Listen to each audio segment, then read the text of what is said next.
नमस्कार दर्शकबिन हार्दिक स्वागत छ यहाँहरू सम्पूर्णलाई सपना अनलाइन टिभीमा निकै नै महत्त्वपूर्ण रिपोर्टका साथ उपस्थित भइसकेका छौं। हाम्रो मेहनतको लागि एउटा सानो लाइक र च्यानललाई सब्स्क्राइब गरी साथै छेउमा रहेको बेल आइकनलाई दबाई अलमा क्लिक गरेर साथ दिन नबिर्सनु होला। आउनुहोस् अब समाचारतर्फ लागौं।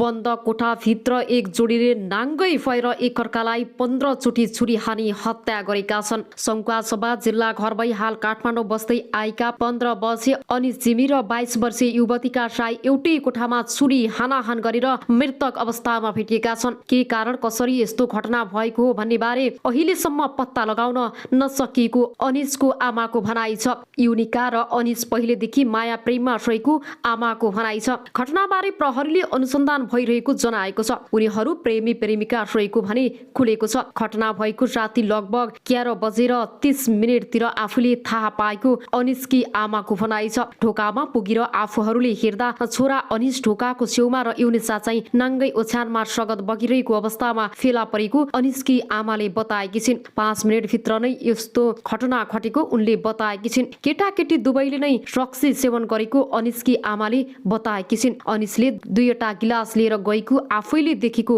अनिसकी आमाले बताएकी छिन्। अनिस क्रिस्चियन रहेको रक्सी नखाने तर चुरोट चाहिँ कहिले खाने गरेको अनिसकी आमाको भनाइ छ। युनिको फुपू पनि त्यहाँ गएर 4-5 दिन जति बसेको उनले बताएकी छिन्। युनिका र अनिसा पब्जी खेल्ने क्रममा भेट भएर 1 महिनादेखि सँगै बस्दै आएको आमाले बताएकी छन्। यसरी नबस्नु भनेर आफूहरूले धेरै सम्झाएको पनि उनले बताइन्। हामी मिलेर गरी खाने पैसा कमाउँछौँ, विदेश जान्छौँ भनेर सँगै बसेको आमाले बताएकी छिन्। युनिकाको परिवारसँगै कुरा गर्छु भन्दा नि कसैको नम्बर नदिएको अनिसकी आमाको भनाइ छ। अनिसले युनिकालाई अति नै माया गर्ने गरेको उनको भनाइ छ। उनीहरू एकैछिन नछुट्टिने गरेको अनिसकी आमाले बताएकी छिन्। खाना बनाउने, कपडा धुने सबै काम अनिसले नै गर्ने गरेको उनले बताएकी छिन्। युनिका खासै काम नगर्ने गरेको अनिसकी आमाको भनाइ छ। युनिकाले पहिलेदेखि नै जे पायो त्यही खाने गरेको साथै लागु औषध पनि प्रयोग गर्ने गरेको उनले बताएकी छन्। घटना हुने दिन पनि आमा छोरा सबैजना सँगै बसेर खाना खाएको आमाको भनाइ छ। आफ्नो टाउको धेरै दुख्ने, आँखा दुख्ने भएकाले भोलि हस्पिटल चेक गर्न जाने भनेर युनिकाले भनेको आमाले बताएकी छिन्। बिहे गरेर सँगै एउटा कोठा बस भन्दा नि उनीहरू नमान्ने गरेको आमाको भनाइ छ। एउटा मात्र छोरा भएको र बुबा पनि विदेशमा बस्दै आएकोले आफूले दुःख गरेर हुर्काएको आमाको भनाइ छ। छोराको यस्तो घटना घटेपछि दिदीको छोराले पुलिस प्रशासनलाई खबर गरेको आमाको भनाइ छ। अब आउनुहोस् अर्को समाचारतर्फ लागौं। पुस 12 गते जंगलमा भेटिएकी खोटाङ घर भई उर्लाबारी पर्दै आएकी कमला आचार्यको घटनाले धेरैको ध्यान तानेको छ। कमलासँग सम्बन्धित थुप्रैले त्यसबारे आफ्ना कुराहरू राखेका छन्। उनीहरू मध्ये कोहीका कुरा मेल खाएका छन् भने केहीका कुरा पत्याउन नसकिने खालका पनि छन्। साथै अस्पतालमा कमलाले उनकी आन्टीसँग भएका कुरा पनि पत्याउन नसकिने कुरा हुन् भन्दै आएका छन्। घटना भएको यतिका दिन बितिसक्दा यस्तो सम्म भएको छ। यस विषयमा प्रहरीले घटनाबारे छानमेल गर्दा 2 जना सामाजिक कार्य गर्दै आएका व्यक्ति अहिले मिडियामा छन्। अहिले फेरि अर्को रहस्य खोलेका छन्। घटना बाहिरिन बित्तिकै उनीहरूले खोजी गरिरहेको र त्यसपछि लागि परेको बताएका छन्। तर त्यस क्रममा सबैको बयान सुनेर आफूहरूले अनुसन्धान गरिरहेको उनीहरूको भनाइ छ। कमला आफ्नो काम सकेर आफू जंगलमा आई बसेको उनीहरूले सरासर झुटो भनी बताएका छन्। कमला विचार चोकबाट बसमा पथरी आएर होटलमा बसेको उनीहरूले बताएका छन्। त्यहाँबाट कमलालाई जंगलनिर झारेको र हत्याराले हत्या गर्न भनी लिएको उनीहरूले बताएका छन्। कमलाको शिक्षक र उनी भने कोहीसँग नबोली शिक्षकसँग मेसेजमा निकै व्यस्त हुने गरेको पाइएको छ। अहिले उनको फोनबाट सबै कुरा डिलिट गरेको पाइएकोले घटना झनै चर्किएको छ।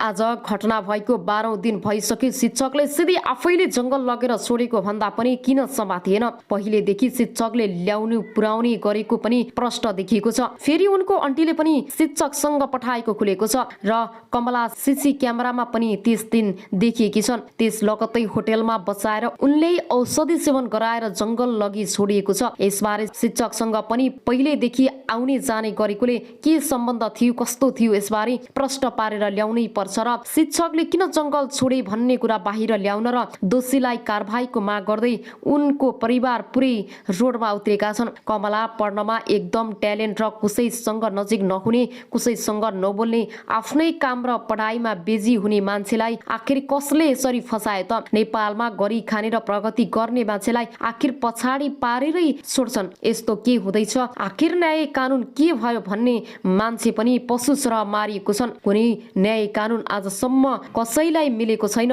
बिचारा नाबालक बच्चाले के नै बिगारेको थिइन् र? उनको दिदी भाइ साथीहरू र उनको गाउँलेहरू पनि अहिले मिडियामा आई सबै कुरा उनको प्रश्न बताइरहेका छन्। बहिनी साह्रै सोझी र लगनशील थिइन्, कसरी भयो भन्दै रुँदै कराउँदै गर्दा नि आजसम्म कसैले कसैलाई वास्ता नै गरेको छैनन्। आमाको त होस नै छैन। रुँदा रुँदा रात बित्छ, दिन बित्छ, तर न्याय आजसम्म पनि पाएन भन्दै आँसु खसालिरहेकी छन्। अब के होला? न्याय पाउनै पर्छ र यो कानुन बदल्नु जरुरी छ भन्ने जतिले यो भिडियोलाई जति सक्दो शेयर गरेर साथ सपोर्ट दिन चाहिँ नबिर्सनुहोला। अनुसब अर्को समाचारतर्फ लागौं।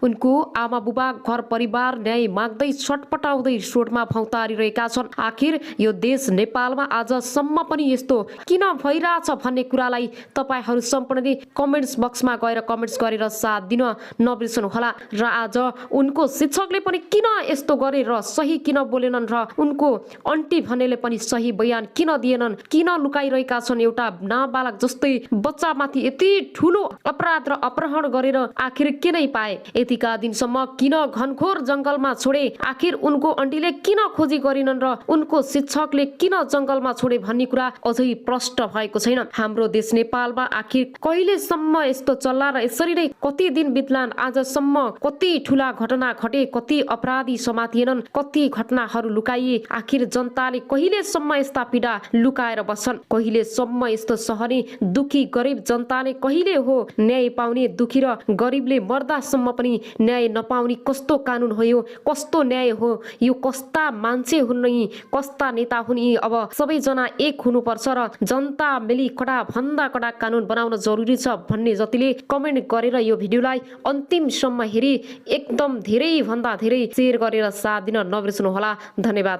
कमलालाई पनि बारम्बार आखिर कसरी यस्तो भयो? तिमीलाई के भयो? कसले यस्तो गर्यो कि भन्ने प्रश्नमा आफूलाई निको बनाइदिनु र सन्चो हुन साथ सबै भन्ने उनले बताएकी थिइन्। कमलालाई केही सेवन गरेको छौ भन्ने पश्चाताप आफूले केही पनि त्यस्तो नखाएको उनले बताएकी थिइन्। आफू आन्टीसँग बस्दै आएको, घर तेह्रथुम भएको र कृषिमा अध्ययन गर्दै गरेको पनि उनले बताएकी थिइन्। बारम्बार आफूलाई पिसाब लागेको भन्दै गर्दा उनलाई 4 पटकसम्म पिसाब फिराइएको थियो। यसै क्रममा कमलालाई अन्तत केही समय पश्चाताप अस्पताल लगेको थियो, तर उनको दुःखद निधन भइसँगै हामी सबै स्तब्ध भएका छौं। उनी फर्खर कोपिला जस्तै थिइन्, सानी तर फक्रिन नपाउँदै उनी भगवानको प्यारो भनाई। तिम्रो आत्माले शान्ति पाओस् बहिनी। अहिले भने विदेशी भूमिबाट नै कमलाका बुबा सम्पर्कमा आएर आफ्नो छोरीलाई योजनाबद्ध ढंगमा रहेको या अपहरण गरिएको र छोरीलाई जंगलमा छोडेको र आफ्नो छोरी यस्तो नराम्रो कहिले पनि नगरेको भने भइसँगै उक्त घटनाको छानबिन गरी दोषी उप कारबाही गर्नुपर्ने माग गर्दछन्। यसो बीचमा अहिले भने कमलाको मोबाइलमा जाँच गर्दै गर्दा 130 पटकसम्म उनको फोनमा कल आएको भेटेको छ। आखिर त्यो कमलाको अन्तिम घडीमा यसरी यति धेरै फोन गर्ने ती व्यक्ति को भएको भन्ने विषय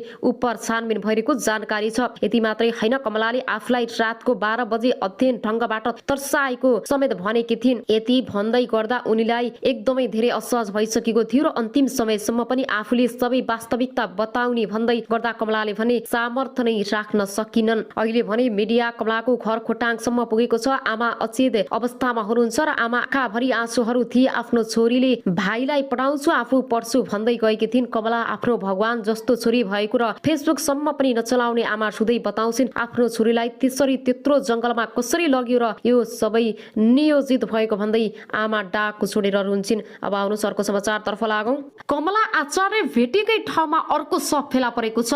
भेटियो पुरा पत्र सहित हेर्नुहोस्। पूर्वमा विभिन्न किसिमका घटनाहरू घटिरहेका छन्। कमला आचार्यको घटना सेलाउन नपाउँदै कमला आचार्यको घटना भएको छेउमै फेरि पनि अर्को शव भेटिएको छ। अन्दाजी 50 वर्षका युवकको शंकास्पद अवस्थामा रुखको फेदमा शव भेटेको हो। कानी पोखरी जंगलभित्र घाँस लिन भन्दै गएका स्थानीयहरूले उक्त शव देखेपछि प्रहरीलाई खबर गरेका थिए। पत्थरीको छेउ खाने पानीमा यस्ता घटनाहरू पटक पटक घट्दै आएका छन्। घटना भएको त्यो दिन उनले एउटा एउटा पत्र घरमै छोडेर गएका थिए भने उक्त पत्रमा लेखिएको थियो, हेर छोराछोरी, म यो संसारबाट टाढा जाँदैछु, मलाई नखोज्नु, तिमीहरू मिलेर हाँसी खुसी बस्नु। श्रीमतीलाई मलाई तिम्रो माया धेरै लाग्छ, मायाले संसार नथाम्दो रहेछ, मैले ठाउँ पाइन भन्दै उक्त पत्रमा लेखिएको थियो। रतुवाईमा 10 सोमबारे बसोबास गर्दै आउनु भएका आइतबार बिहान 6:30 बजेदेखि 7 बजेको बीचमा घरमा कसैलाई कहाँ जाँदैछु सम्म पनि